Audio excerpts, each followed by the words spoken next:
गाँव के विकास करी है, घर सबके पास करी है। गाँव के विकास करी है, घर सबके पास करी है। सब करू बेटा बड़ हो भैया गरीब वन के नेता बड़े, सब कर चहेता बड़े हो।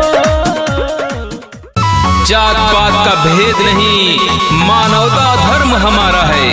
जात पात का भेद नहीं, मानवता धर्म हमारा है। झूठा वादा कभी नहीं, विकास हमारा नारा है। इस बार के पंचायत चुनाव में गठौली पंचायत से जन सेवा में एक बार फिर से आ रही हैं मुखिया पद की सुयोग्य, कर्मठ, ईमानदार, संघर्षशील, न्यायप्रिय तथा जन जन की आवाज मुखिया प्रत्याशी रिंकू देवी, पति राम जीवन पासवान। रिंकू देवी जिंदाबाद जिंदाबाद जिंदाबाद, रिंकू देवी जिंदाबाद जिंदाबाद जिंदाबाद, राम जीवन पासवान जिंदाबाद जिंदाबाद जिंदाबाद, राम जीवन पासवान जिंदाबाद जिंदाबाद जिंदाबाद। गठौली पंचायतवा से चाची इनके जीतई हा।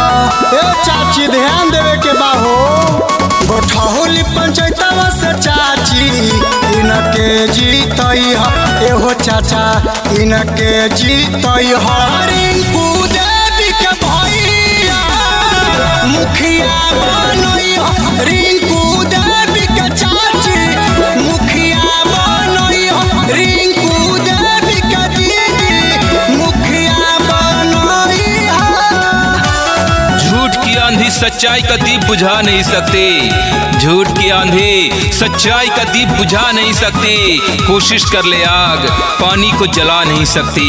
जिसके साथ खड़ी है जनता जनार्दन की ताकत, जिसके साथ खड़ी है जनता जनार्दन की ताकत, उसे दुनिया की कोई भी ताकत हरा नहीं सकती। रिंकू देवी जिंदाबाद जिंदाबाद जिंदाबाद, रिंकू देवी जिंदाबाद जिंदाबाद जिंदाबाद, राम जीवन पासवान जिंदाबाद जिंदाबाद जिंदाबाद, राम जीवन पासवान जिंदाबाद जिंदाबाद जिंदाबाद।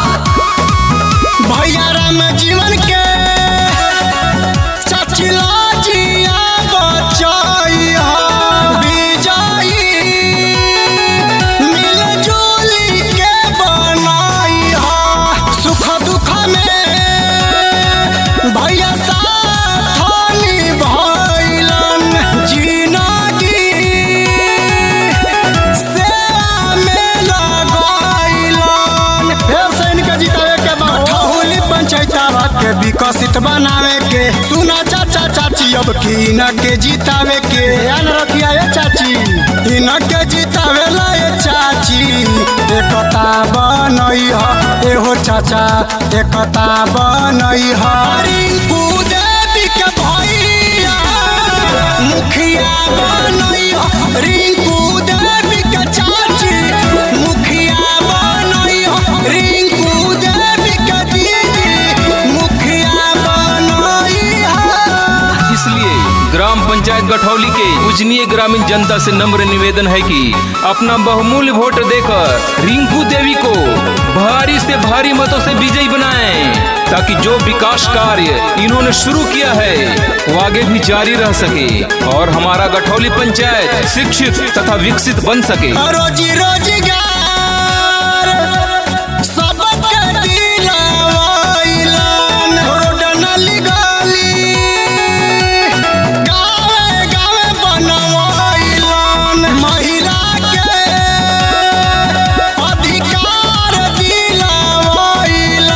जेवादाई ए चाची कैलन से निभाइलन।